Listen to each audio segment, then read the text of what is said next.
मेरा मानना है कि अगर मैं चेयरमैन का पद लेता हूं तो किसी को आपत्ति नहीं होगी, है ना?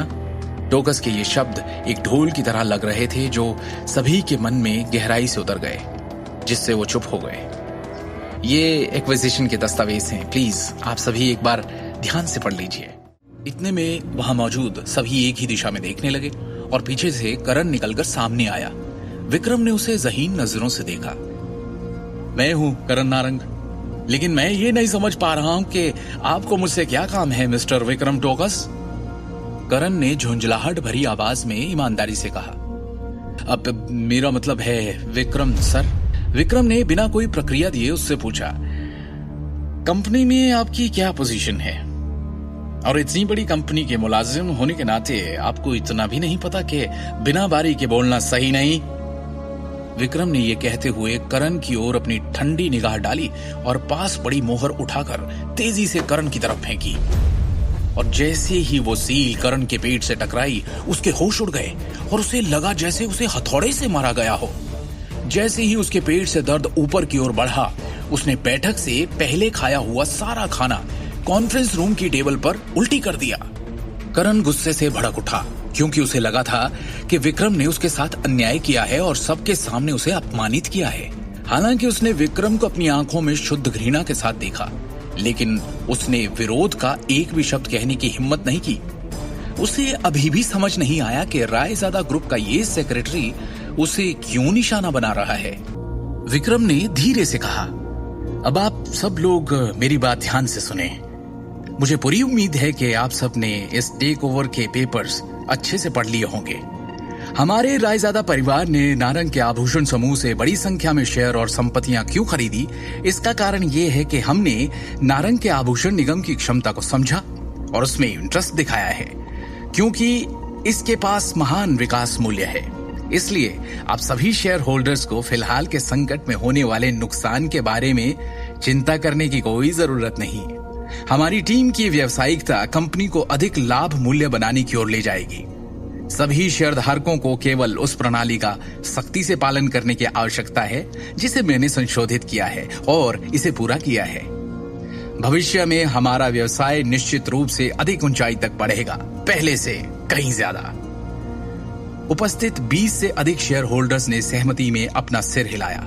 उनमें से हर एक के दिल में अपनी अपनी योजनाएं थी। उन सभी ने रायजादा ग्रुप के टेक ओवर पेपर्स और स्कीम को ध्यान से पढ़ा था। ऐसा लग रहा था कि दिल्ली के रायजादा समूह का नारंग के आभूषण समूह को एक बार में खत्म करने का कोई इरादा नहीं था। उनके जैसे छोटे शेयर होल्डर्स पर सभी योजनाओं और अनुबंधों का कोई प्रभाव नहीं पड़ेगा।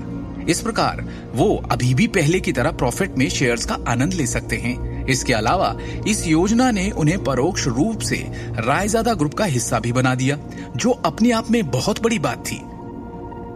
वो ये भी देख सकते थे कि हालिया संकट स्पष्ट रूप से अजीत नारंग और करण नारंग की तरफ इशारा कर रहा था और उन्हीं पर लक्षित था। और इसका नतीजा ये होगा कि इन दोनों कार्यकारी निदेशकों को जबरदस्त नुकसान हुआ था।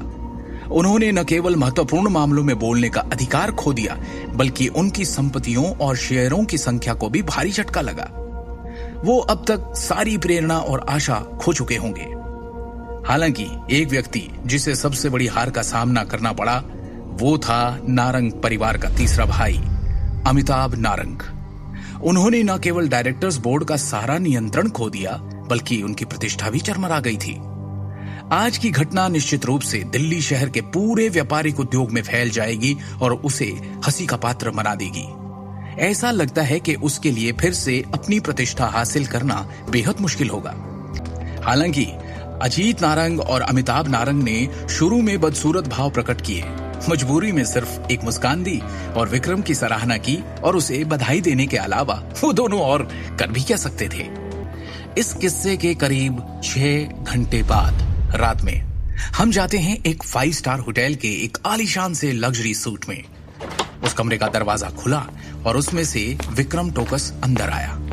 उसकी चाल में नारंग के सामने वाला रोब नहीं, बल्कि एक नरमी है। उसने अंदर आते ही झुककर नमस्ते कहा और धीरे से चाय की मेज के सामने सम्मान पूर्वक खड़ा हो गया, जैसे कि किसी व्यवस्था की प्रतीक्षा कर रहा हो। उसके सामने सोफे पर कोई बैठा है, जिसने हाँ में सिर हिलाया और विक्रम ने अपना लैपटॉप खोलकर उस इंसान के सामने रख दिया। लैपटॉप रखते हुए उसने कहा, काम हो गया।